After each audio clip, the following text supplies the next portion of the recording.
Omule, te salut cu respect. Dr. Mihail aici, facem un video despre copiii care răcesc și greutatea de a trece printr-o noapte cu acei copii. Acum, atenție, dacă ești părinte sau viitor părinte, materialul ăsta este obligatoriu pentru tine. Dacă nu ești părinte, sunt multe lucruri pe care le vei înțelege în cum funcționează corpul tău, chiar și corpul tău de adult atunci când răcești.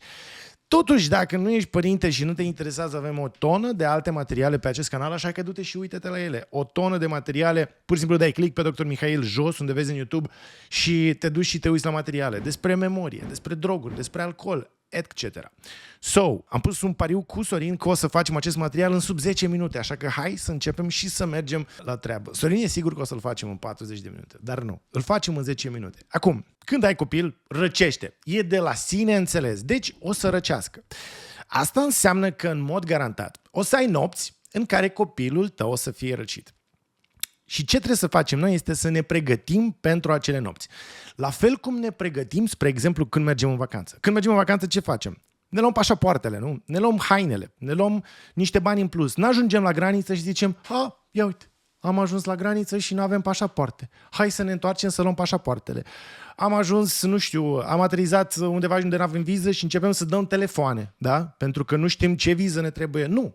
Noi ne pregătim pentru că știm ce urmează. Același lucru este valabil la copiii care sunt răciți și părinților trebuie să-și facă un to-do list, să treacă prin toate aceste lucruri. Pentru că există o lege care spune foarte clar că noaptea, atunci când copilul este răcit, o să fie mai grea decât ziua. Foarte mulți părinți au impresia că nu. Noaptea o să ne calmăm și o să trecem peste noapte pur și simplu. O să doarmă copilul, o să se culce copilul care e răcit, care tușește, care are muci, care are febră. Nu, ne culcăm și dormim până dimineața. Așa sperăm noi că o să fie. Dar de cele mai multe ori lucrurile nu stau așa. Și hai să vedem care sunt motivele pentru care noaptea, atunci când copilul este răcit, este mereu, dar mereu mai grea. În primul rând, noaptea, copilul tău o să se deshidrateze. El nu bea, da? Nu consumă lichide, nu mănâncă. Deci asta înseamnă că el se va deshidrata. La fel cum și tu ca adult, când nu ești răcit, noaptea te deshidratezi. Doar că acel copil, când se deshidratează, mucoasele lui o să înceapă să se deshidrateze mai mult și mucoasele lui, pentru că el este răcit, secretă acel mucus pentru a își repara acele mucoase care sunt distruse de un virus. Deci acele mucoase care secretă mucus o să se deshidrateze, mucusul se va usca și o să fie mai greu de expectorat. Deci un copil care tușește ziua o să tușească mai rău noaptea și, deci, o să se trezească mai des în acea noapte. Al doilea motiv este faptul că stăm, cum am mai zis de 1000 de ori, într-o cameră unde este foarte cald și aerul este uscat. Acel aer cald o să facă mucoasele să secrete mai mult, iar aerul uscat o să usuce acel mucus, care din nou o să fie și mai greu de expectorat. Un al treilea motiv, care ține cumva de aceeași zonă, este unul fizic. Tu când stai în picioare, plămânii tăi se pot umfla mai mult, pentru că se umflă și în față și în spate. Când stai culcat și practic pui presiune pe plămânii tăi, pe cutia toracică mai exact, plămânii tăi se vor umfla mai puțin. Da? Asta o să predispună ca acele mucoase și toată acea inflamație să curgă în plămân, unul la mână și doi la mână, tusea o să fie mai puțin eficientă. Da? Deci dacă un copil ziua, să zic, are un pic de mucus în laringe, am mai vorbit despre tuse cronică, avem material, o să lăsăm în descrierea acestui video, am explicat ce înseamnă tusea și de ce corpul tușește, de ce tusea e un simptom și corpul se apără, că vrea să dea afară ce este aici în laringe. Când stai în picioare și ai ceva în laringe, da? Ai un pic de mucozități în laringe, ai tușit, ai dat afară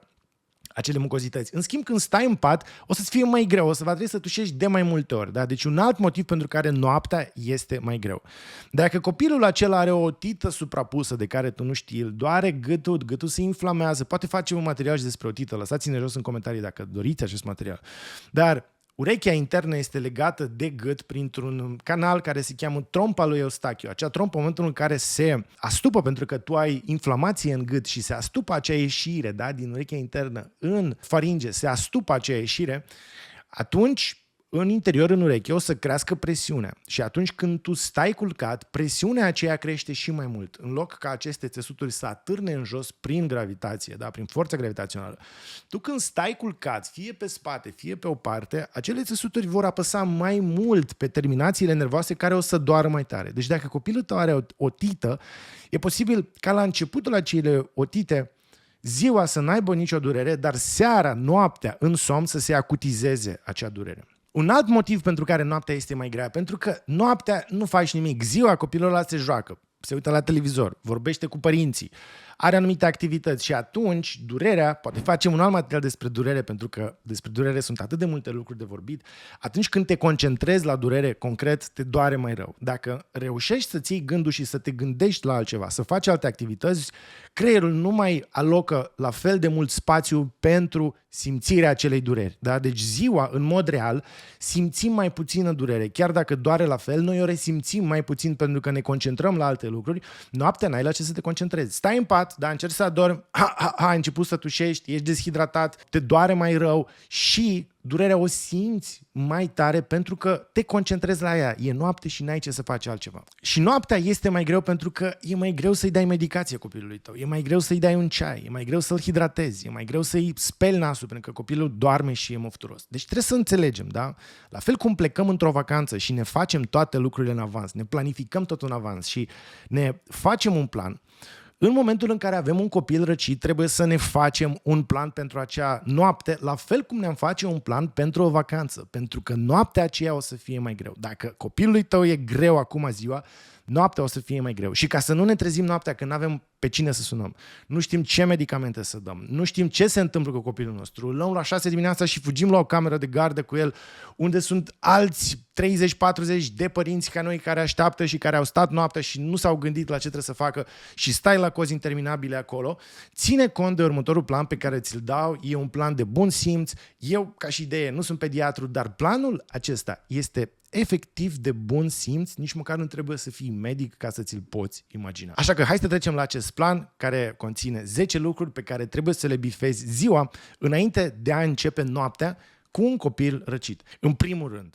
sună medicul dacă ai întrebări și află toate informațiile de care ai nevoie atunci, ziua, când ești liniștit. Nu noaptea căutând pe Google, ci ziua. Sună medicul. Întreabă dacă mai are alte cazuri asemănătoare. Descrie simptomele. Întreabă-l ce medicamente trebuie să ai. Ce doze trebuie să-i dai în cazul în care trebuie să-i dai un antipiretic, adică pentru febră sau un antialgic pentru durere sau un antiinflamator. Notează-ți toate lucrurile astea ziua. Cât trebuie să-l hidratezi, la cât timp trebuie să-i verifici scute, cu cât ar trebui să facă pipi și așa mai departe.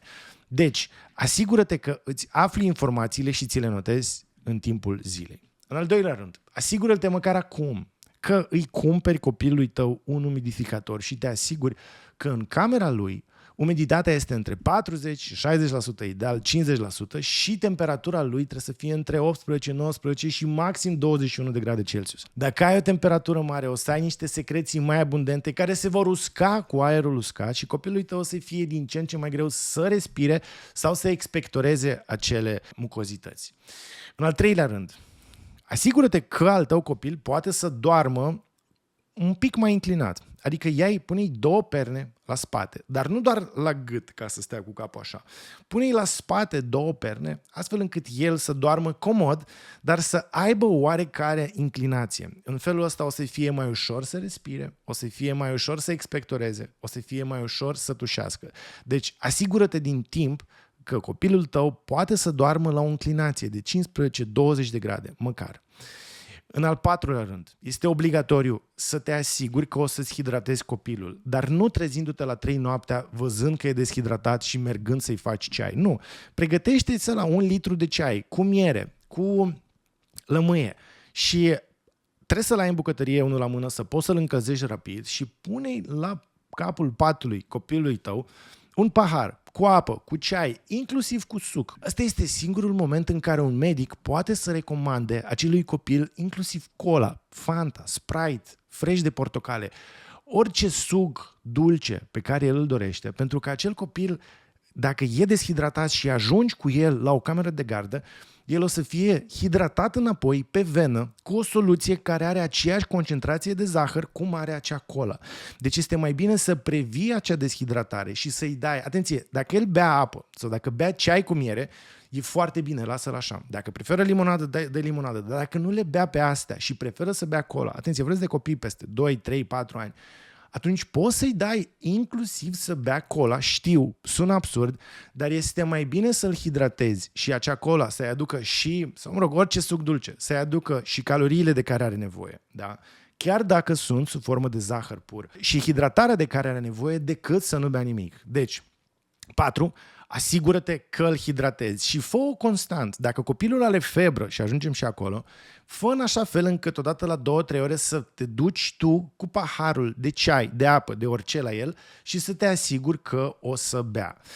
Pentru că 5. Dacă copilul tău doarme mai mult de 3 ore și nu a făcut pipi, dar nu s-a trezit să meargă la baie să facă pipi sau nu a făcut pipi în scutec, doarme mai mult de 3 ore și are febră, atenție, are febră, pentru că de multe ori ai putea să preferi să nu îi tratezi acea febră, pentru că febra este răspunsul imunitar al corpului tău care turează imunitatea și care își crește temperatura pentru că virusul se multiplică mai greu la acea temperatură ridicată, iar imunitatea lui lucrează mai puternic la temperatura ridicată. Deci o temperatură de 37, 37 și 5, 38 chiar, la un copil care nu se plânge de acea temperatură e perfect ok, dar cu monitorizare. Asta înseamnă că dacă acel copil doarme 3 ore, repet, nu s-a trezit timp de 3 ore, are o febră de 38 și nu a făcut pipi, e momentul să-l trezești și să-i dai să bea apă sau ceai cu miere sau limonadă sau chiar și cola sau Fanta sau Sprite sau orice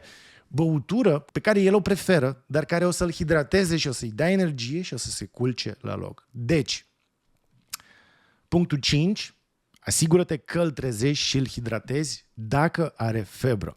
6. Ca să vezi dacă are febră, verifică temperatura. Și sunt atâtea termometre care îți măsoară temperatura la distanță. Deci trezește-te odată la o oră, la 2 ore și verifică că al tău copil nu are temperatură. Are temperatură, dar doarme, nu sfărăie, nu horcăie, nu pare că este suferind și doarme cu o temperatură, ok, lasă-l, dar revenind la punctul 5, trezește-l odată la 3 ore ca să se hidrateze. Ca să ne asigurăm că am înțeles bine ideea asta. Dacă doarme 3 ore cu febră și n-a făcut pipi, îl trezești să-l hidratezi. Dacă doarme 3 ore, are febră, dar a făcut pipi, deci este hidratat, nu-l trezești, dar nu-l lași să doarmă mai mult de 5-6 ore cu febra respectivă.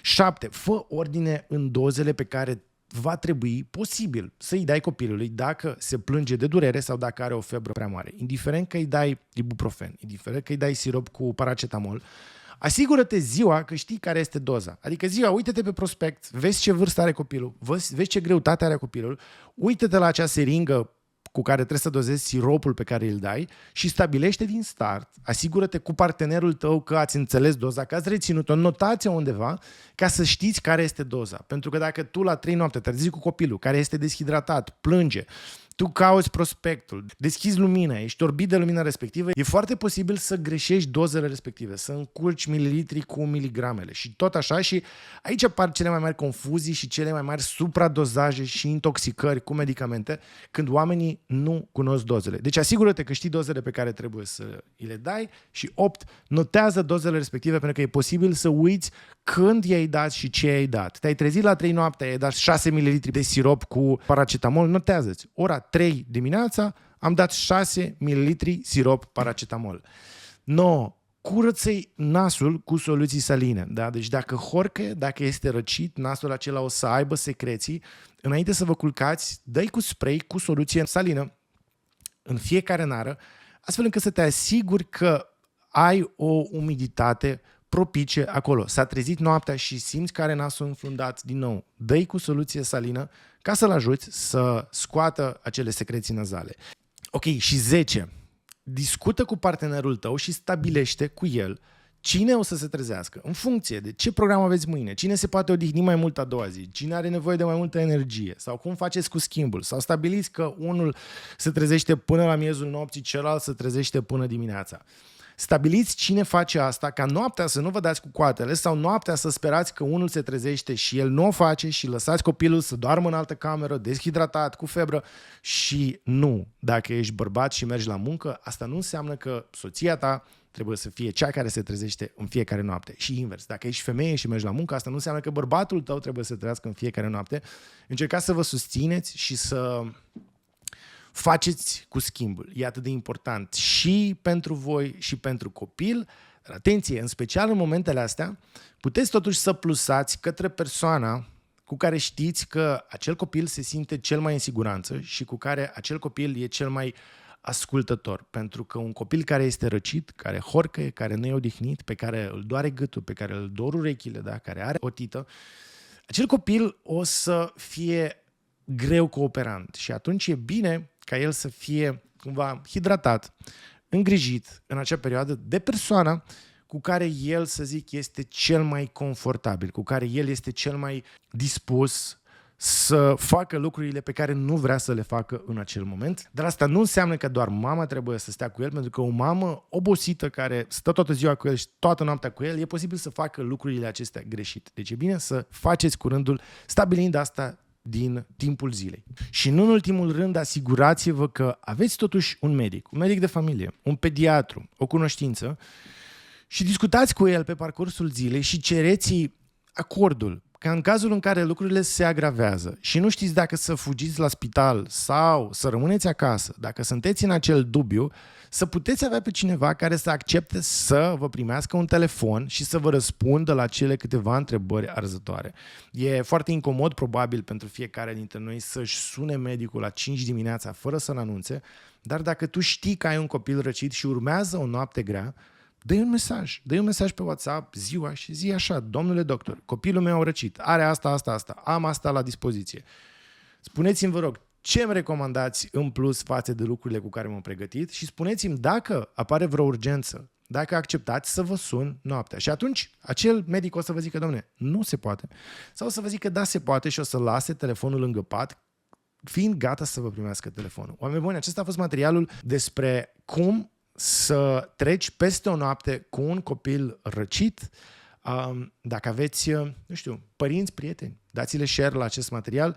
Vreau să menționez că acest material este inspirat dintr-un material asemănător postat de doctorul Kamarovski, pe care îl urmăresc și care are o bibliotecă video impresionantă, dar care este, din păcate, în limba rusă. El este un doctor ucrainean care face content medical în limba rusă și care este pediatru și abordează astfel de teme, așa că vreau să-i dau credit pentru că de acolo m-am inspirat cu acest subiect care nu îmi este necunoscut, pentru că au fost ceva nopți în care m-am trezit și cu primul copil, au fost ceva nopți în care m-am trezit și încă mă trezesc cu al doilea copil care este mic și sper că acest material și aceste informații să vă fie de folos, cel puțin pentru următoarele episoade în care copilul vostru o să răcească. Notați-vă aceste lucruri, notați-vă acest to-do list, treceți prin el și așteptați-vă la o noapte care o să fie dificilă, dar care va fi mai ușoară dacă suntem pregătiți cu toate aceste 10 puncte. Mulțumesc că ne-ați urmărit, nu uitați să dați like, subscribe,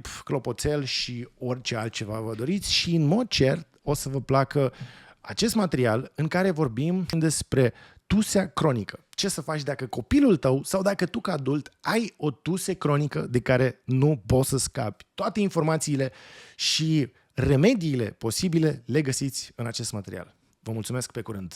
Hai că ne-am încadrat în 20 de minute. Sorine, n-a fost nici ca mine, nici ca tine. Nici 40, nici 10. Hai, mulțumesc!